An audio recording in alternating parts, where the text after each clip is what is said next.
screwed on straight and they're headed in the right direction, because a whole lot of them aren't.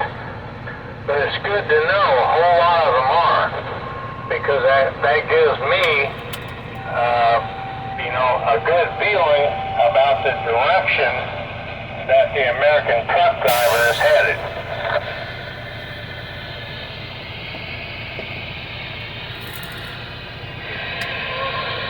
It's going to take a whole minute for you to be able to connect with people like me. I understand I'm still wet behind the ears. I still got a long way to go. But for what you said, I'm going to take it. And I'm going to take it all the way. You know what? I believe that you will. And I hope I get a chance to hear from you a lot more often in the future. I hope when you come through Indianapolis and you yell at me and go, "Hey man, tell me about your big fat girlfriend again." Well, then I'll rip off something to you. But you know what? Hearing that you got your head screwed on straight and you got a good attitude, and that you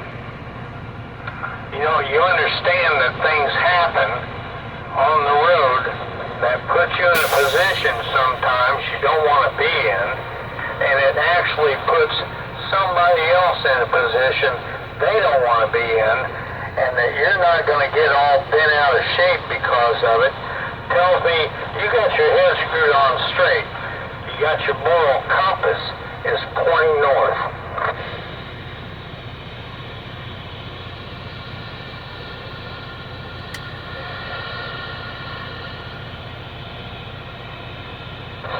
I really don't think you understand how much that means to me. They call me Rooster, but everybody calls me Banny Rooster or something. It kind of, either way works. Forgive, another driver, even a four-wheeler, for being in the wrong place at the wrong time just because of the way the traffic flows, that they don't get all bent out of shape. Because I hear a whole lot of truck drivers get bent out of shape and yell at somebody over something they can't control. It's just the way the traffic flow goes. They end up in the wrong place at the wrong time. That's not by choice. It's just the way it goes. Because I find myself in the wrong place at the wrong time around a truck driver that I don't want to be around, because I want him to have all the room he needs. But because of the way the traffic flows, I find myself in that position. And I don't want to be in that position because I don't want to cause him any hardship, or I don't want to cause him have to smoke his trailer off to keep from hitting me. And I don't want him to smoke his trailer off and have an accident. But sometimes that's just the way the traffic flow goes. It puts you all in a bad position at one time or another. But the guy that's out there that knows that this is what happens, that keeps his cool, now that's the professional driver. 10-4 on that. Right on, brother. Well, I'm going to turn you loose, because I'm not trying to hog the channel at all. Even though we're not on 19, I know there's other people out here that, they got business to take care of. So I'm going to turn you loose. I want you to have a good night. Be careful tonight. Keep the wheel straight. Keep it up out of the ditch. Always keep in mind, when somebody does something, you know what? By the grace of God, that could be me out there doing that. And, give them a little bit of slack. Don't get all bent out of shape, but do what you have to do to keep yourself safe. Alright, 10-4. Go ahead and give me a good little bio about yourself, you madman. So go ahead and give me a little bit about yourself before you go.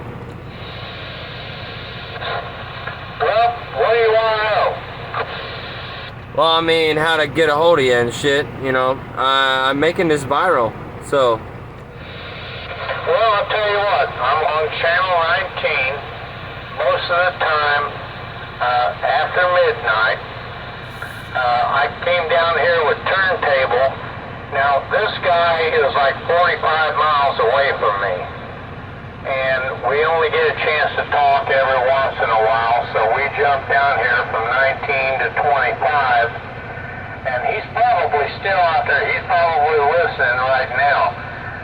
So he's at State Road 9 and 52. Now, if you know where that's at, that's in between Shelbyville and Rushville on State Road 9. So the man's about 45 miles away from me, and we knock it back and forth all the time.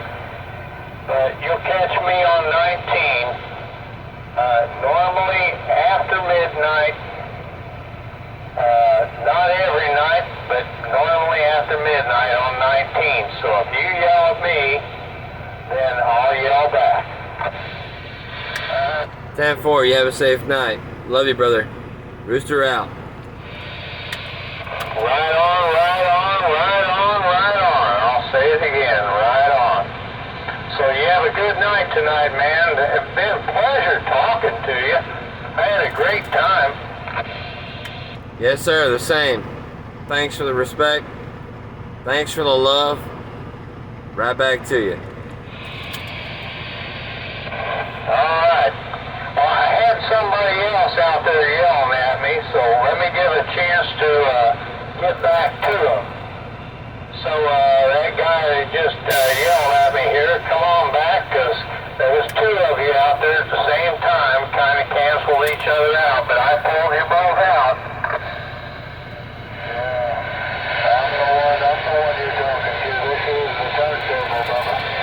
Hey, brother. Oh, wow. I figured you were still out there. I got tangled up with a fella for about an hour at least.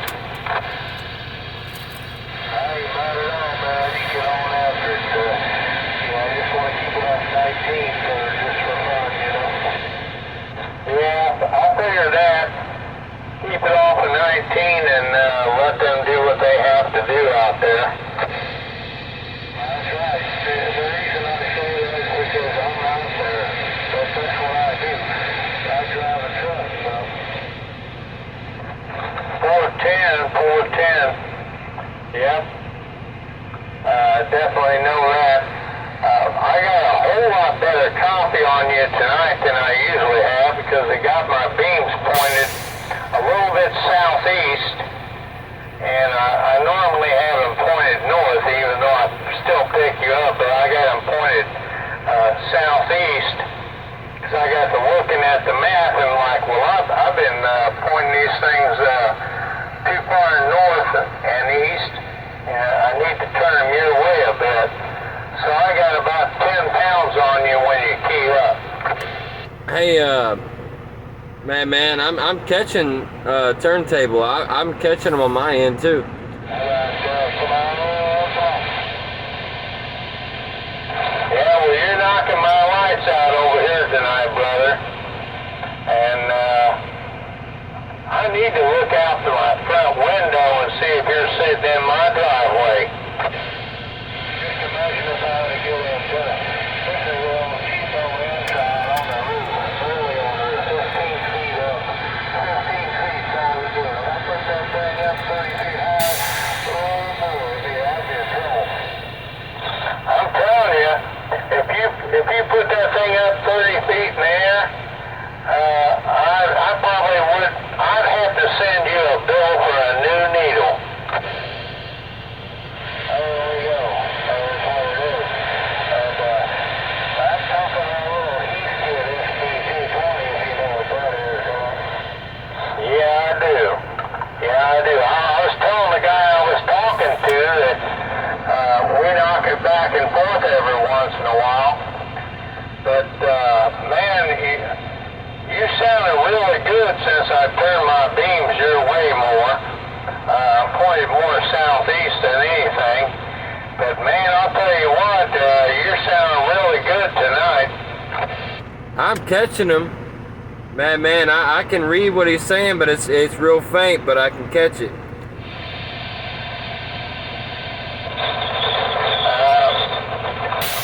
There was about 3 or 4 stations that came in there at that time. Let's take a stood by for just a second and see who else was out there, and then I'll get right back to you. Roger? Roger. I'll be on the side. All right. Hey, those other stations that were out there when we were knocking it back and forth, I know you guys were yelling at me. Come on back to me. Where are you?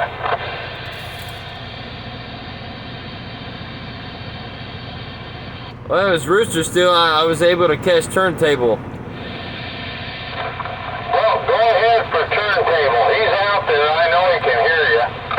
I was barely able to catch what he was saying, but I was barely catching him.